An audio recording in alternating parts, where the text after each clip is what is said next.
Walang trabahong madali, lahat yan pinaghihirapan. Yung iba kasi sinasabi, driver lang naman yan, fast food crew lang naman yan sa isang restaurant, gasoline boy lang naman yan sa isang gasolinahan, sales boy lang naman yan. Sa pagkakaalam ko kasi, kahit ano pang estado natin sa buhay, wala tayong karapatang maliitin yung ibang tao kung anumang trabaho ang meron sila. Kaangat ka lang sa buhay, may maayos ka lang na trabaho, kayang-kaya mo nang maliitin yung ibang tao. Walang madali sa mundong ito, walang trabahong madali, lahat pinaghihirapan. Yung iba kasi nakakaangat lang sa buhay, may chance na sila o kumbaga. Yung iba kasi nakakaangat lang sa buhay, ang ginagawa nila, minamata nila yung mga taong walang pinag-aralan. Yung iba sinasabi, security guard lang naman yan, pro lang naman yan sa isang restaurant, sales boy lang naman sa isang mall. Hindi nyo ba alam?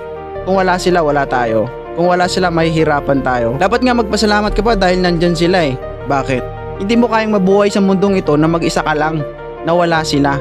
Alam mo, lahat tayo dito sa mundo may purpose. Lahat tayo dito sa mundo may kanya-kanyang tasking. Lahat tayo dito sa mundo pantay-pantay. Lahat tayo dito sa mundo may karapatang mabuhay. Pero wala kang karapatang matahin yung trabaho ng iba. Hindi porket nakakaangat ka at mababang uri lang sila ay may karapatang ka nang matahin kung ano man ang trabaho nila. Yung iba sinasabi, security guard lang naman yan. Hindi mo ba alam pag simpleng pasok mo pa lang sa mall, sino yung nag-good morning sa'yo? Sino yung nag-a-assist sa'yo para maging safety kayo sa loob ng mall? Diba security guard? Yung gasoline boy sa isang gasolinahan, pag magpagasolina ka, sino nag-a-assist sa'yo? Diba yung gasoline boy? Yung sales boy sa isang mall, pag bumibili ka, sino nag-a-assist sa'yo para mahanap mo yung hinahanap mo? Diba yung sales boy? Yung iba kasi sinasabi, ay construction worker lang naman yan. Lang naman yan. Nilalang mo lang yung isang construction worker. At tingin mo magkakabahay ka kung walang construction worker? Kung walang panday, walang mason, walang labor na gagawa sa bahay mo. Hindi mabubuo ang bahay mo kung wala yung construction worker. Tandaan mo, lahat tayo dito may purpose sa mundo. Kaya hindi porket nakakaangat ka ay may karapatan ka matahin yung ibang tao. Tandaan mo, bilog ang mundo. Huwag mo nang antayin na maranasan mo pa yung naranasan nila, saka mo marirealize na mali pala yung ginawa mo.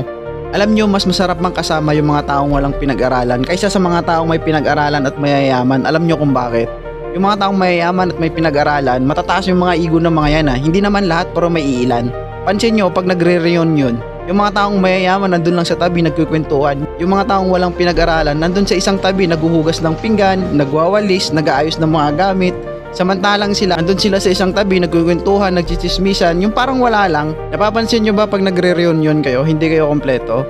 Wala yung mga classmate nyo na hindi nakapagtapos, wala yung mga classmate nyo na hindi nakapag-aral ng maayos dahil sa kakulangan ng pera. Alam nyo kung bakit?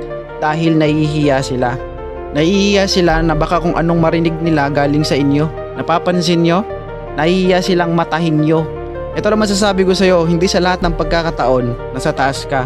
Darating at darating ang panahon na mararanasan mo yung mga ipinaparanas mo sa kanila.